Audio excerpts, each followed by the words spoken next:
For years, they've sold you the dream, innovation, disruption, the future. But while Silicon Valley billionaire bros were playing tech messiahs, they were evidently pulling off the greatest tax heist in American history, right under our noses. 278 billion. Let that number sink in. 278 billion. That is how much the Silicon Six, Amazon, Meta, Google, Netflix, Apple, and Microsoft have avoided paying in US taxes over the past decade. To put that into perspective, that is enough money to fund the entire Department of Education for 3 years, or repair the vast majority of crumbling bridges in all of America, or provide healthcare for 27 million children many times over. It's just shy of the entire GDP of Finland or Portugal. It could pay for free college for every American student for 5 to 10 years. It's easily more than the combined annual budgets of NASA, the FBI, the EPA, and the CDC. That is how much money these 6 companies have kept from the American people. Money that should have gone to schools, hospitals, roads, and veterans instead sits in offshore accounts and billionaire bank vaults. No wonder people voted for radical change in 2024. We will make America safe again.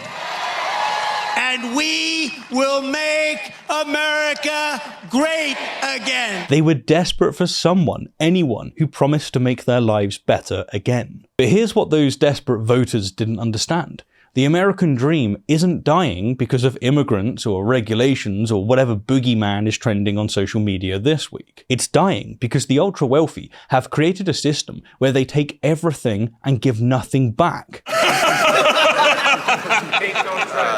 And it's no secret that life is getting harder for people in the United States. The price of eggs has doubled, rent is through the roof, healthcare costs are bankrupting families. The difficulty of everyday existence is precisely why Americans voted for radical change. The polls show this. It was to fix the price of eggs. It was to make the American dream possible again. But the real reason the world is becoming so much worse is that the super mega rich are not paying back into society. It's like a disease. Once they have more money than they could ever spend in their entire lifetimes, they don't choose to invest in the very communities that they rely upon. Instead, it becomes a numbers game, where an extra couple of million here, or an extra 10 million over there, this becomes more important to them than the societies they extract it from.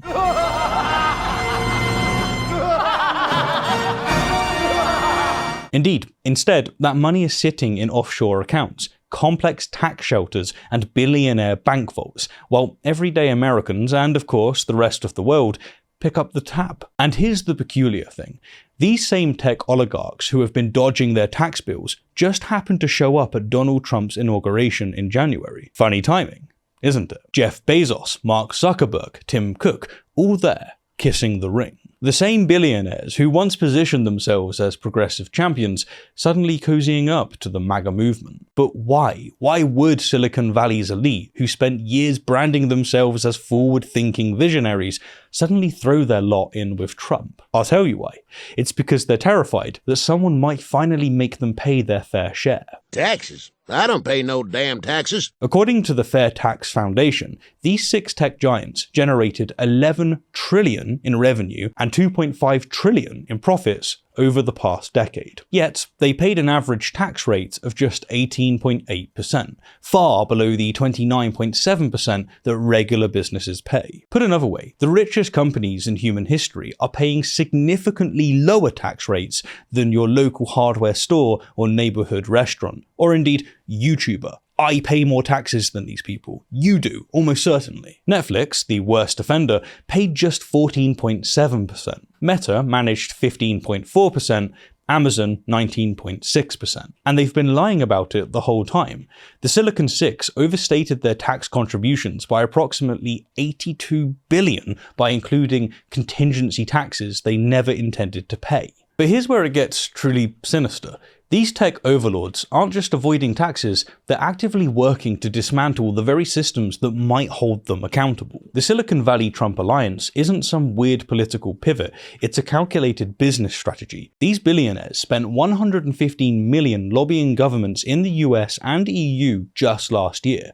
They're buying influence, plain and simple. Look at Vice President J.D. Vance, straight from Silicon Valley Venture Capital. Offer some words of appreciation for the United States of America. Or Trump's advisor, David Sachs, now shaping US policy on AI and cryptocurrency. The tech bros aren't just supporting Trump, they're inside the government now. They are the swamp. Their stocks have tumbled since Trump took office, thanks to his erratic trade policies. Turns out that backing a chaos agent isn't great for business stability. Who possibly could have predicted that? This isn't about the rich people getting richer. It's about the systemic corruption of American democracy, of entire Western democracy. This isn't an American problem alone. This is a problem that we're all facing. When the wealthiest companies on Earth can dodge $278 billion in taxes, then buy protection from the highest office in the land, we are living in an oligarchy with a stars and stripes bumper sticker. Every dollar these tech giants avoid paying is a dollar that comes out of your pocket. It's a dollar less for your kids' schools, your community's hospitals, your neighborhood roads. While you are dutifully paying your taxes each year, these billionaires are laughing all the way to their tax havens. And so what is Trump's response to all of this? He is putting the foxes in charge of the henhouse. The same man who campaigned on draining the swamp, Drain the swamp, has filled his administration with the very tech oligarchs who have been robbing America blind for years. So what's the solution? Well, we kind of know what the solution is. The Fair Tax Foundation recommends ending the US tax break for foreign-derived intangible income, embracing the global minimum tax of 15%. And requiring public county-by-county reporting for corporations. But with Silicon Valley now embedded in the Trump administration, what are the chances of that actually happening? None. Zero. It's not going to happen. It's going to get worse. This is the greatest tax heist in American history, happening in broad daylight, while those responsible are being rewarded with power instead of prison cells. 10 years ago, the World Economic Forum asked the question, what must industry do to prevent a broad social backlash? The answer is very simple.